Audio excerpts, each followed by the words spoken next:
여러분 잘 아시는 것처럼 지금 한창 올림픽이 진행되고 있습니다. 지난 주 말부터 시작해서 올림픽이 아주 열띠게 진행되고 있는데요.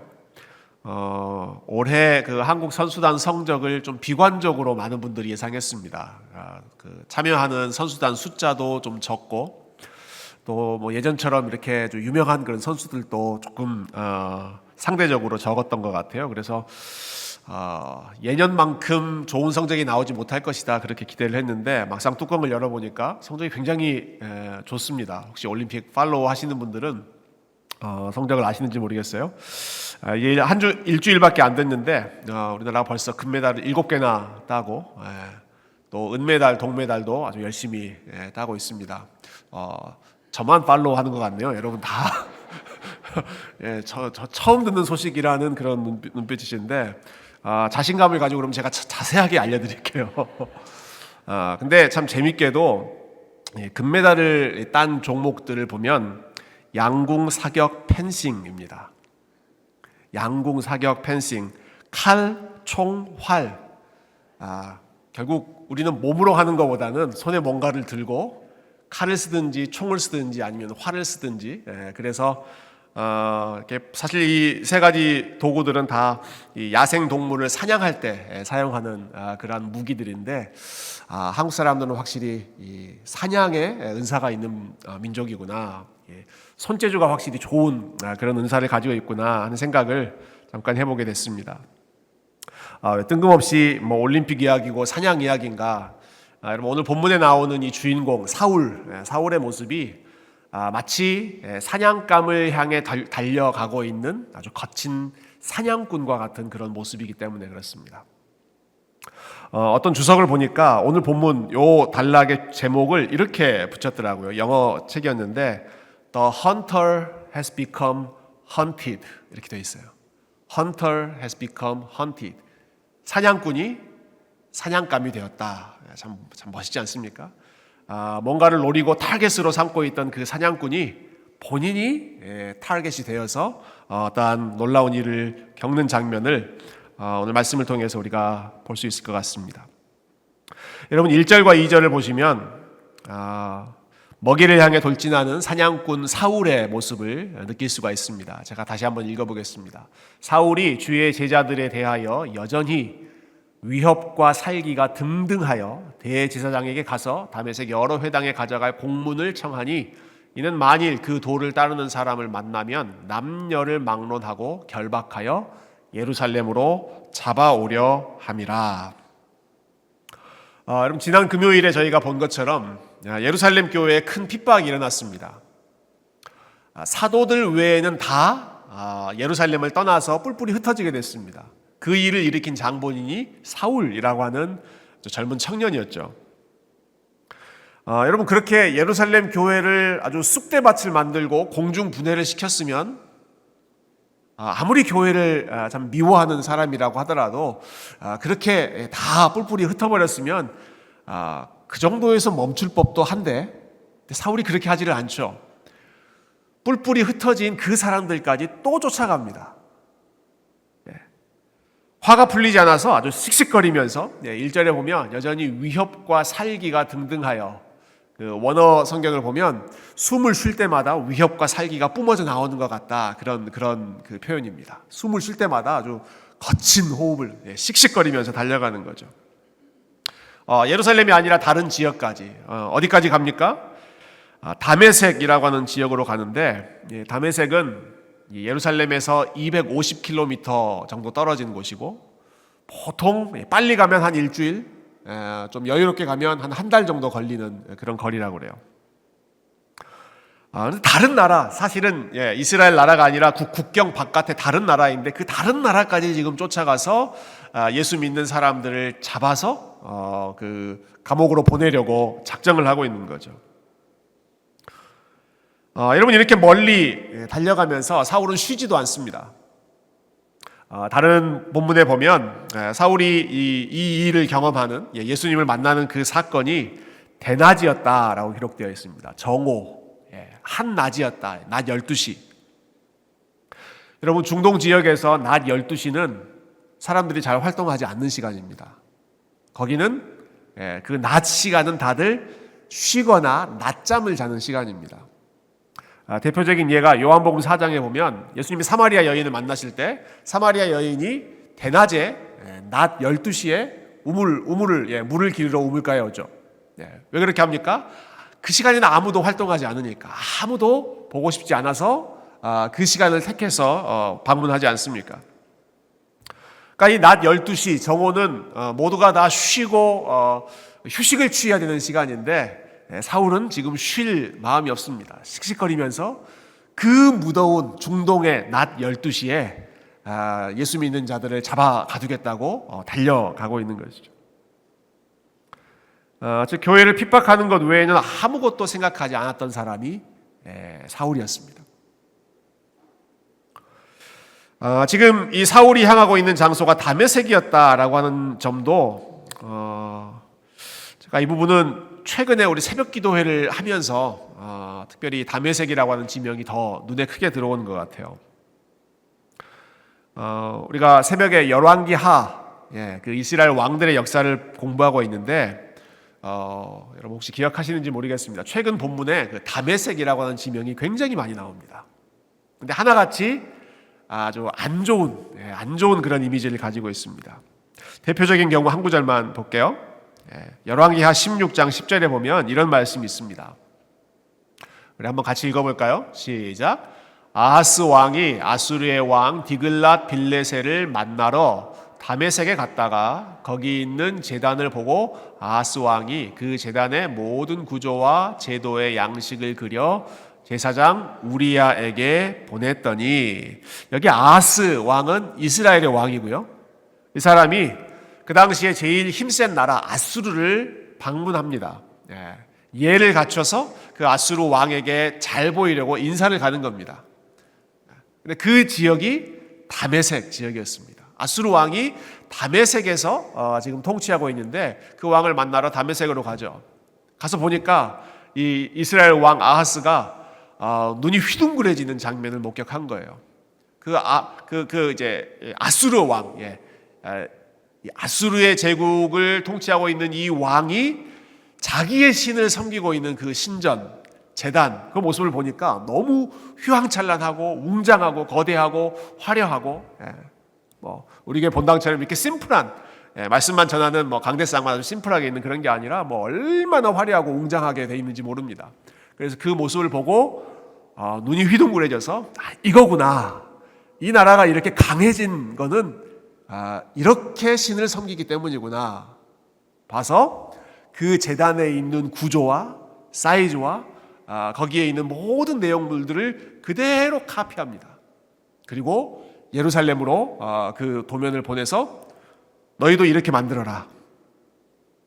뭘 그렇게 만들라는 거예요? 제단을 그렇게 만들라는 거예요. 또 이 참 한심한 제사장은 그걸 받자마자 그대로 만들죠. 그러니까 솔로몬이 참 하나님을 예배하기 위해 만들었던 아름다운 성전, 그 솔로몬 성전이 그대로 있는데 그 솔로몬 성전의 가장 중앙 무대를 이 아하스 왕이 다메섹에 있는 그 이방신 우상 제단의 모습을 그대로 본따서 그 앞에서 제사를 드리고 그 우상에게 제물을 바치는 아주 이런 끔찍한 일을 그 시대에 했습니다. 아하스라고 하는 왕이 어디 가서 보고 이런 일을 했다고요? 다메섹에 가서. 그럼 다메섹이 이런 곳이었습니다. 다메섹. 이스라엘을 괴롭히고 결국은 북왕국 이스라엘을 망하게 했던 나라 아수르, 그 제국의 핵심되는 지역, 그 다메섹. 그러니까 이스라엘을 괴롭히고 이스라엘을 망하게 했던 바로 그 장본인이 되는 그 다메섹 지역에 지금 사울이 그 다메섹으로 가서 역시 여전히 하나님을 섬기고 있는 교회를 짓밟으려고 하고 교회를 무너뜨리려고 했던 것이죠. 그러다가 놀랍게도 그 길 위에서 부활하신 주님을 만납니다. 우리 3절부터 5절까지 말씀을 한 번 더 같이 읽어보도록 하십시다. 3절부터 5절입니다. 시작.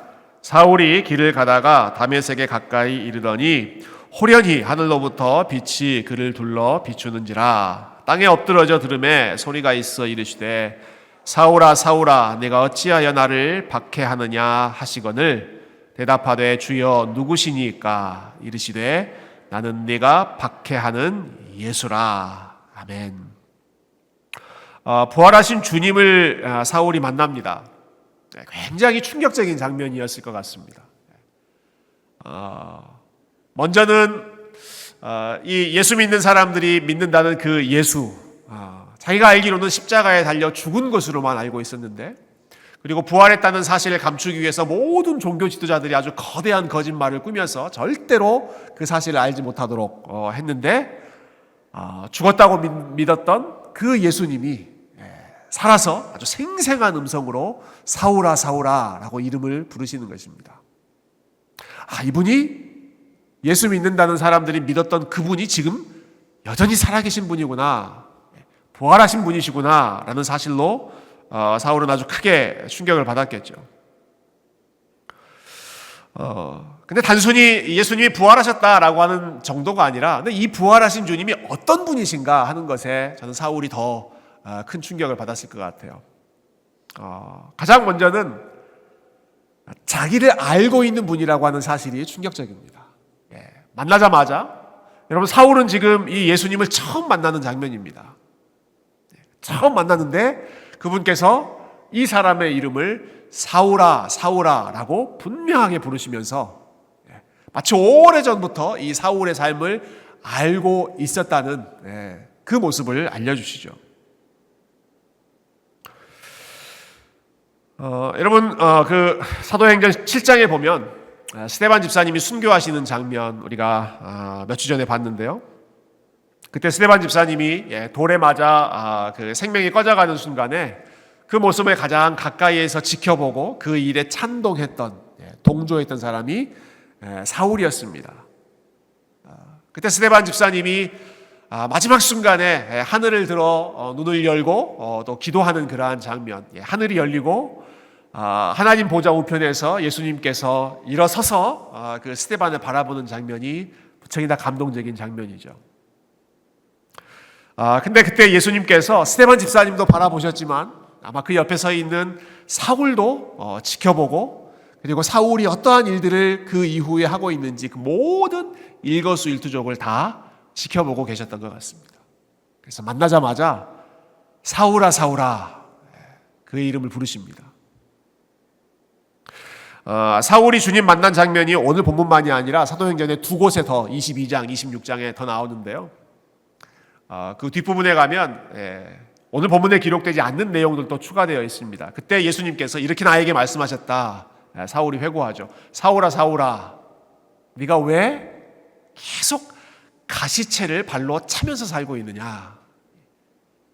가시채라고 하는 것은 그 소나 말이 그 밭을 갈 때 움직이지 않으면 움직이라고 이렇게 쿡쿡 찌르는 그런 건데, 사울이 계속해서 자기 발만 아프게 계속 가시채를 발로 차는 것 같은 그러한 삶을 살아오고 있다는 것을 예수님께서 쭉 지켜보시면서 보자마자 사울아 사울아 너 왜 그렇게 살고 있느냐 말씀하셨다는 것입니다.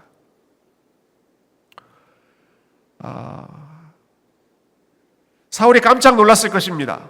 단순히 예수님이 죽으신 것이 아니라 부활하신 분이시다라고 하는 것도 깜짝 놀랐겠지만, 이분이 나를 지금까지 계속 지켜보고 계셨구나, 나를 지금까지 계속 알고 계셨구나, 내가 지금 이러이러한 일들을 하고 있었다는 것을 이분이 다 기억하고 계셨구나. 그런데 더 사울을 더 놀랍게 만들었던 점은 단순히 예수님께서 그를 알고 계셨다는 점 정도가 아니라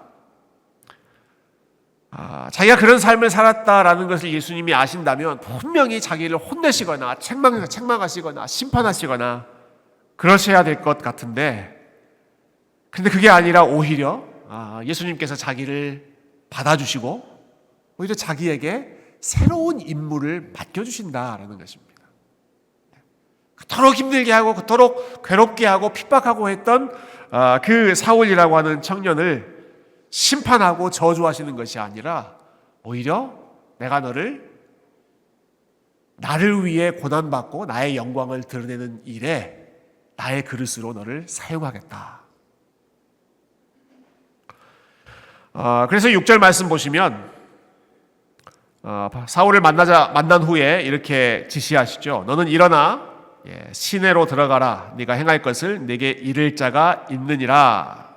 이렇게 사울에게 지시하시고, 우리가 그 이후에 10절 이후의 말씀을 읽지 않았지만 예수님께서 또 분주하게 움직이시죠. 다메섹에 있던 또 다른 제자 아나니아라고 하는 제자를 찾아가십니다.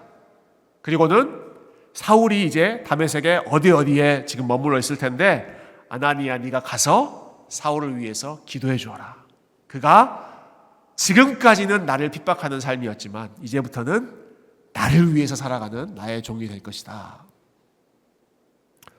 여러분, 아나니아라는 사람이 얼마나 또 놀랐겠습니까? 지금 아나니아를 비롯해서 다메섹에 있는 그리스도인들을 핍박하기 위해 가까이 다가오고 있는 그 사울의 소식을 이미 들었을 텐데, 예수님께서 아주 뜬금없이 이 아나니아에게 네가 가서 사울을 위해 기도해주고 사울에게 나의 뜻을 알려라 말씀하시는 것이죠. 잠시 갈등하지만 아나니아가 또 사울을 찾아갑니다. 그리고 사울을 만나자마자 형제 사울이여 이렇게 부릅니다. 형제 사울이여. 자기를 죽이려고 자기를 없애려고 지금 찾아오려고 있는 그 사울을 향해서 만나자마자 형제 사울이여, 주님께서 당신을 이렇게 사용하실 계획입니다. 기도해주고 격려해주죠. 여러분, 이러한 그 일련의 사건들을 겪으면서 사울이 받았을 충격과 놀라움은 우리가 참 그 짧은 말로 다 표현하기 어려울 정도였을 것입니다. 여러분 한번 상상해 보십시오. 자기가 없애려고 하는 그 교회의 주인이신 예수님을 마치 원수가 외나무 다리에서 만나는 것처럼 그 예수님을 다메섹으로 가는 길 도상에서 만났는데, 그분이 만나자마자 사울의 이름을 부르시고 사울을 저주하고 심판하고 책망하고 죽이시는 것이 아니라 오히려 사울에게 교회를 세우는 일, 하나님 나라를 확장하는 그 일을 맡기시는 것입니다.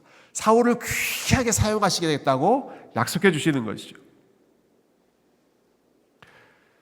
그리고 그 사실을 컨펌해 주는 사람은 역시 자기가 죽이려고 했던 이 아나니아라고 하는 사람. 그 사람이 와서 형제 사울이여 하면서 기도해 주고 붙잡아 주고 먹지 못하는 것 일으켜 주고 보지 못하는 것 안수해서 눈을 뜨게 해 주고, 아마 이 과정들을 겪으면서 사울의 머릿속에 있는 스데반의 모습도 오버랩 됐을 거라고 생각합니다.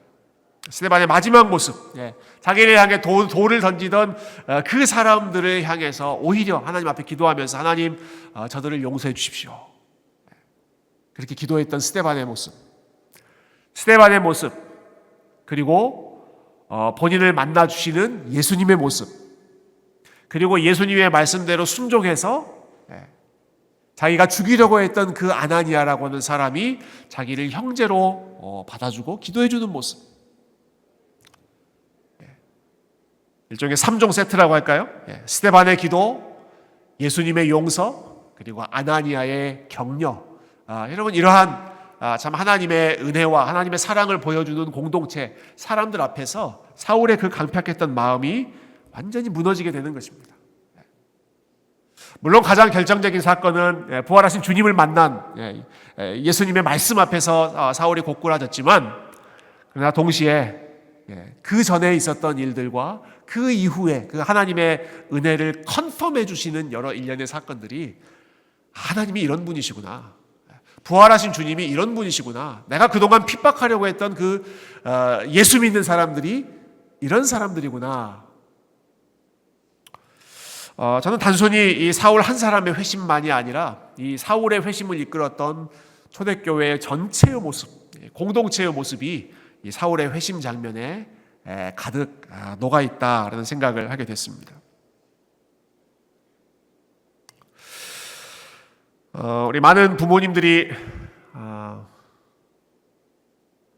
두 달간의 방학을 잘 견디시고 이제 다음 주부터 개학을 하게 되는데, 우리 방학 기간 동안을 잘 버티신 우리 여러 부모님들께 미리 축하의 말씀을 드립니다.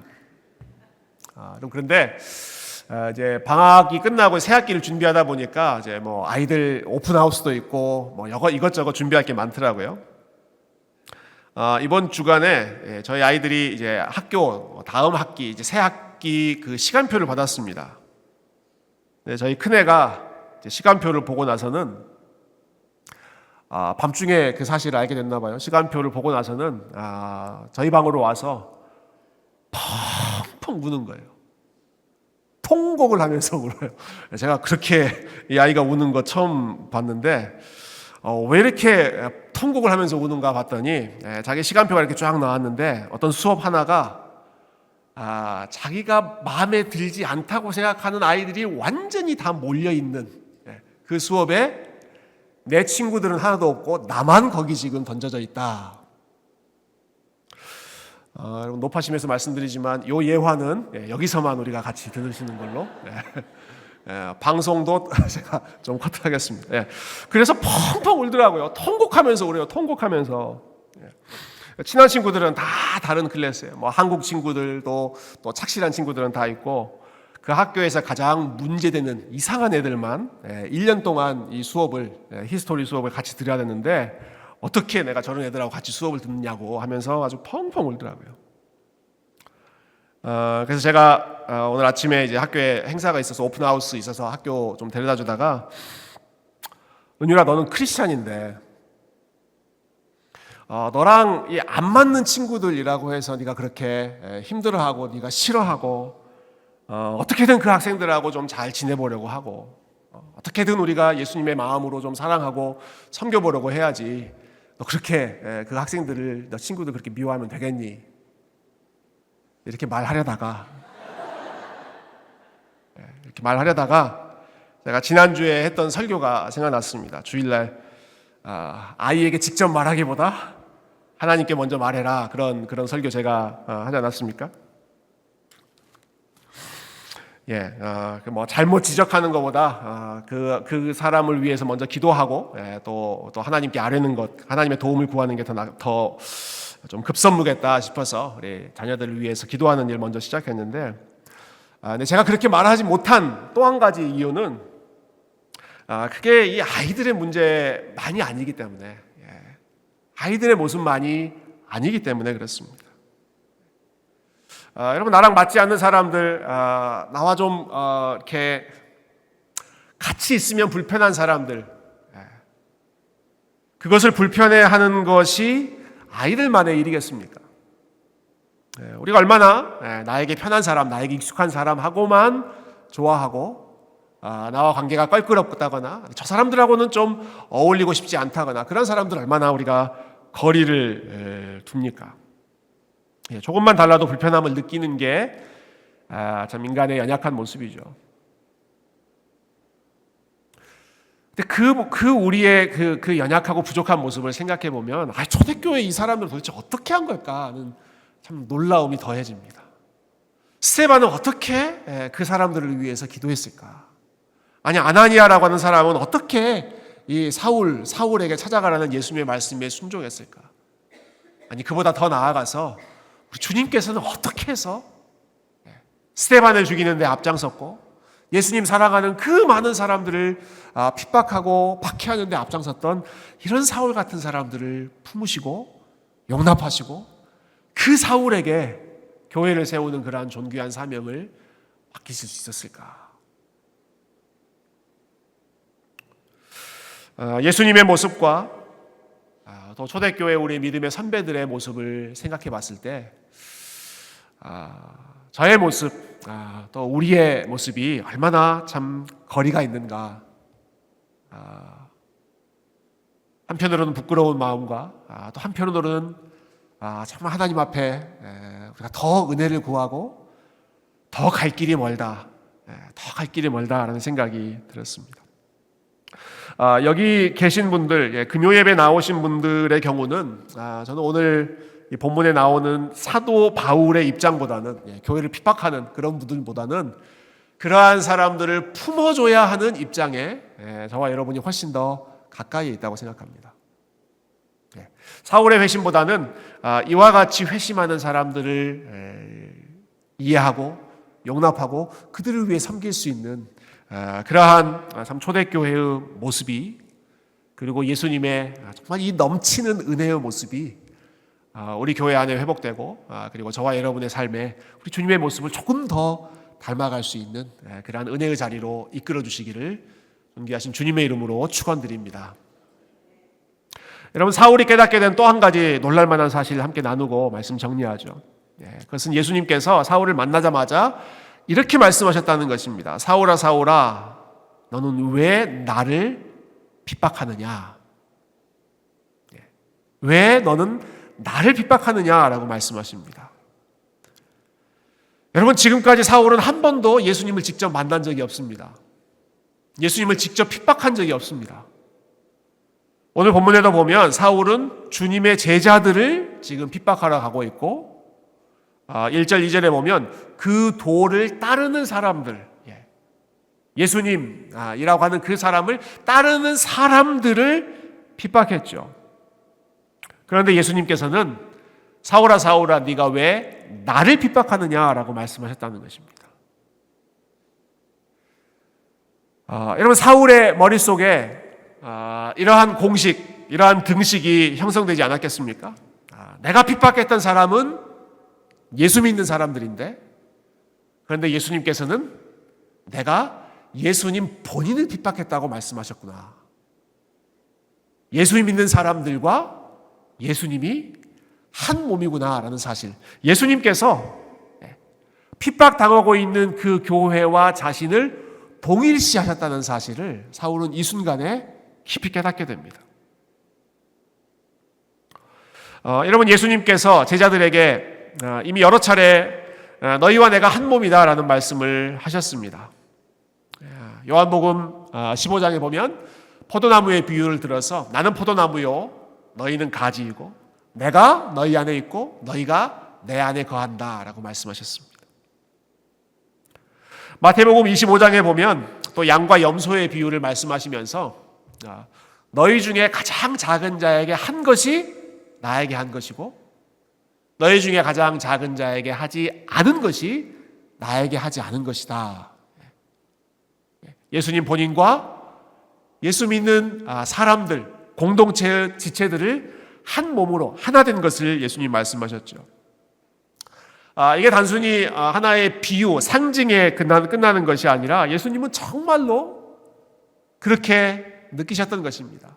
핍박받고 박해받고 고난받고 있는 사람들의 아픔을 본인의 아픔으로 느끼시면서, 사울이 그렇게 많은 사람들을 핍박하고 스데반을 죽이고 아나니아를 핍박하려고 달려가고 그럴 때마다 예수님께서 본인의 아픔으로 그것을 느끼시면서 사울을 만나자마자 너는 왜 나를 핍박하느냐? 왜 나를 이렇게 힘들게 하느냐? 왜 나를 이렇게 아프게 하느냐? 말씀하셨던 거죠. 그래서 훗날 사도 바울이 교회를 설명할 때마다 그리스도의 몸에 비유하죠. 그리스도의 몸. 예수님께서 머리가 되시고 교회는 그분의 몸이 되어서, 여러분, 우리의 몸이 얼마나 긴밀하게 연결되어 있는지, 최근에 우리 교회 참 여러 가지 참 육체적인 고난을 겪고 있는 분들 상황을 보면 정말 몸속에 있는 그 작은 부분의 아픔이 몸 전체로까지 확산되고 영향을 주고받는 그런 것을 실감하게 되지 않습니까? 바울이 이것을 어디서 배웠는가? 교회가 그리스도의 몸이다. 각 지체가 서로 연결되어 있다. 오늘 우리가 새로운 찬양을 통해서도 그 내용을 고백했는데, 예수님께서 모퉁이 돌이 되시고 성령 안에서 교회가 각 지체가 되어서 한 몸을, 하나의 건물을 이루어간다. 이것을 어디서 배웠는가? 예수님 만나자마자 예수님께서 너는 왜 나를 박해하느냐? 그 말씀 앞에 내가 박해했던 교회가 예수님이시구나 하는 것을 깨달았던 거죠. 예수님과 교회가 분리되어 있는 관계가 아니라 예수님과 예수 믿는 성도들이 따로따로 떨어져 있는 관계가 아니라 예수님은 성도들의 아픔을 본인의 아픔으로 여기시고 성도들의 기쁨을, 성도들의 영광을 본인의 기쁨과 영광으로 여기시고 그리고 그리스도 안에서 한 몸된 지체들은 서로에게 영향을 주고받고 한쪽이 아플 때 다른 쪽이 함께 아파하는 그러한 하나의 유기적인 몸, 정말 살아있는 몸이 되어야 한다는 사실을 사울은 바로 이 다메섹 도상에서 깨달았던 것입니다. 그리고 그렇기 때문에 사울은 그 후에 예수님을 만난 이후에 그토록 그가 교회를 사랑하고 성도들을 사랑했던 핵심적인 이유도 결국은 여기에 있었다고 생각합니다.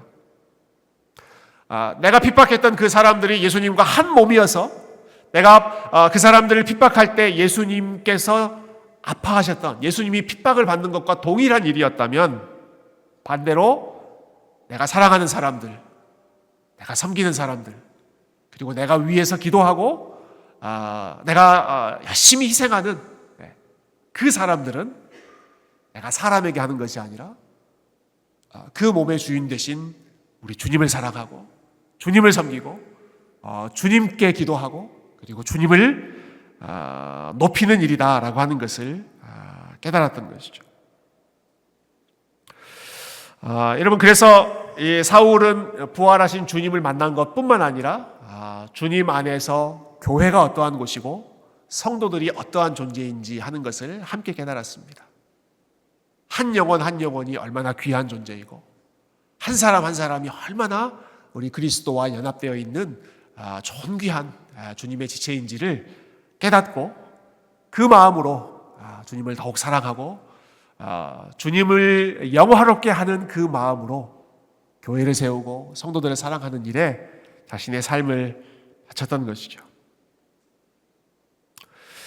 여러분, 사울이 부활하신 주님을 만났던 이 사건을 통해서 무엇보다 우리 주님이 어떤 분이신지 기억했으면 좋겠습니다. 우리 주님은 부활하신 분이시고 살아계신 분이시고 그리고 자기를 핍박했던 그 원수 같은 사람을 사랑으로 품으시는 주님이시고 무엇보다 고난받고 있는 교회를 남일처럼 여기지 않고 본인이 함께 아파하시고 함께 고통을 나누시는 우리와 한 몸 된 분이 부활하신 주님인 줄로 믿습니다.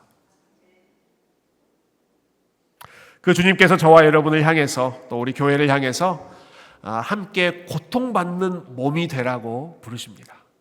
함께 고통받는 몸.